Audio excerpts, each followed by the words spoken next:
Assalamualaikum warahmatullahi wabarakatuh. Berdirinya kami di sini, kita akan mempresentasikan hasil diskusi kami terkait bisnis model kanvas sistem belanja patungan dengan anggota kelompok sebagai berikut. Perkenalkan, nama saya Dimas Arya Nugraha dengan NPM 2302020033. Perkenalkan, nama saya Melita Inur Hasanah dengan NPM 2301020038. Nama saya Prabudi Wahyudi dengan NPM 2302024041. Dan mengenalkan, nama saya Putri Aulia Nurjana dengan NPM 2302022042. Setelah ini kita akan mempresentasikan hasil diskusi kami dengan beberapa materi yang sudah kami siapkan. Yang pertama ada konsep dasar bisnis model kanvas atau BNC, yang dimana di sini kami mengambil dari Murray dan Squotto di tahun 2015, yaitu bisnis model kanvas adalah sebuah alat manajemen strategis yang digunakan untuk menggambarkan, merancang, dan menganalisis model sistem bisnis secara sederhana dan terstruktur dalam satu tampilan visual. PMC juga membantu organisasi memahami bagaimana sebuah bisnis menciptakan nilai atau value, menyampaikan nilai, dan memperoleh keuntungan dengan cara yang lebih jelas dibandingkan metode perencanaan bisnis tradisional yang panjang. Berikutnya yaitu ada pengertian tentang sistem belanja patungan, yang dimana sistem belanja patungan adalah platform web yang memungkinkan pengguna membeli bahan pokok secara bersama-sama agar dapat memenuhi minimum order dari pabrik dan mendapatkan harga grosir. Pengguna bergabung dalam satu pesanan, sistem mengumpulkan hingga kuota terpenuhi, lalu pesanan diproses dan dikirim. Sistem ini membantu UMKM dan masyarakat membeli lebih murah tanpa harus membeli dalam jumlah besar sendiri, dengan proses yang lebih terstruktur dan efisien.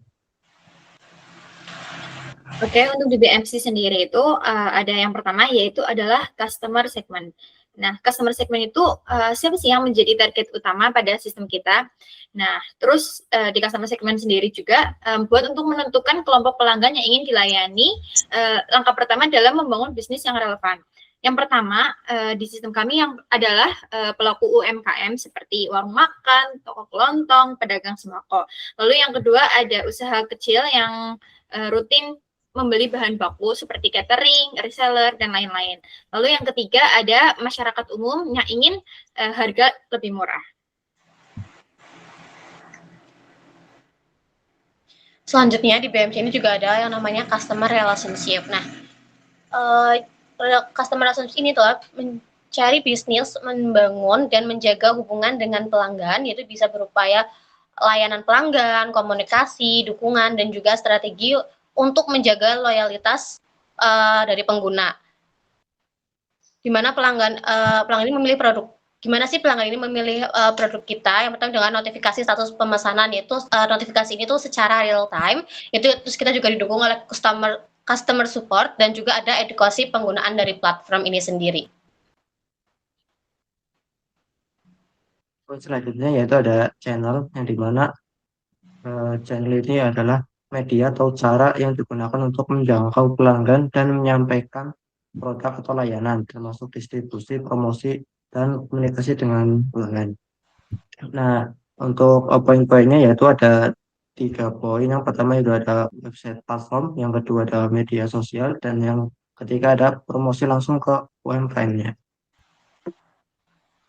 Selanjutnya ada value proposition, yaitu nilai utama yang ditawarkan kepada pelanggan, di mana menjelaskan masalah apa yang diselesaikan dan keunggulan apa sih yang membuat produk atau layanan ini dipilih dibanding dengan alternatif lainnya. Itu ada beberapa poin. Itu yang pertama, dapat membantu membeli bahan pokok dengan harga yang lebih murah pastinya, lalu transparansi harga dan transaksi, ada juga efisiensi modal dan juga proses pembelian yang lebih mudah dan juga lebih aman. Lalu selanjutnya ada key activities, yaitu kegiatan utama yang harus dilakukan agar bisnis dapat berjalan dan memberikan nilai ke pelanggan. Ini adalah aktivitas inti seperti produksi, pengelolaan, sistem pemasaran, atau operasional harian. Nah, di sistem belanja patungan sendiri itu ada Yang pertama pengelolaan sistem patungan, yang kedua ada pengembangan dan maintenance platform, lalu yang ketiga ada koordinasi dengan supplier, yang keempat ada pengelolaan pesanan dan distribusi, dan yang kelima ada marketing dan akuisisi user. Selanjutnya yaitu ada key resource, yaitu sumber daya utama yang dibutuhkan agar bisnis dapat berjalan. Bisa berupa teknologi, tim, aset fisik, atau jaringan yang mendukung operasional. Pada sistem belanja patungan ini, poin-poin yang mendukung key resource yaitu ada platform, website, dan database. Lalu kemudian ada tim yang terdiri dari developer, admin, lalu kemudian ada marketing. Yang terakhir yaitu ada payment gateway. Yang selanjutnya yaitu ada key partners, yaitu pihak eksternal yang bekerja sama dengan bisnis untuk mendukung operasional. Partner ini membantu menyediakan sumber daya, distribusi, teknologi, atau aktivitas penting yang tidak bisa dilakukan sendiri. Untuk poin-poin yang mendukung yaitu ada supplier, jasa logistik, kemudian ada komunitas UMKM. Lalu selanjutnya ada cost structure, yaitu semua biaya yang dikeluarkan untuk menjalankan bisnis, mencakup biaya tetap dan biaya variabel. Jadi apa yang kita keluarkan semua biaya untuk membangun sistem ini. Yang pertama ada dari distribusi, yaitu ketika kita akan mengantarkan semua barang ke pelanggan-pelanggan kita.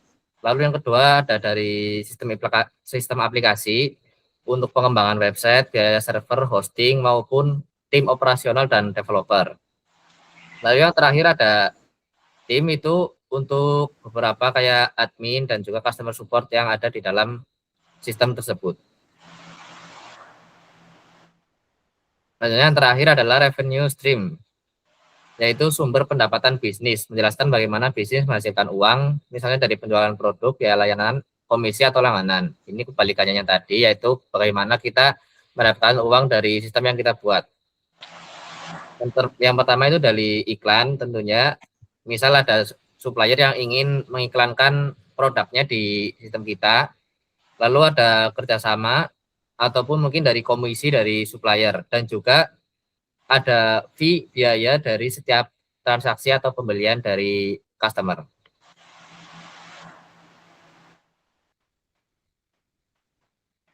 Oke, mungkin sekian presentasi dari kelompok kami. Kurang lebihnya mohon maaf jika ada salah kata ataupun ada penjelasan yang mungkin belum jelas. Sekian penjelasan dari kelompok kami. Kurang lebih mohon maaf.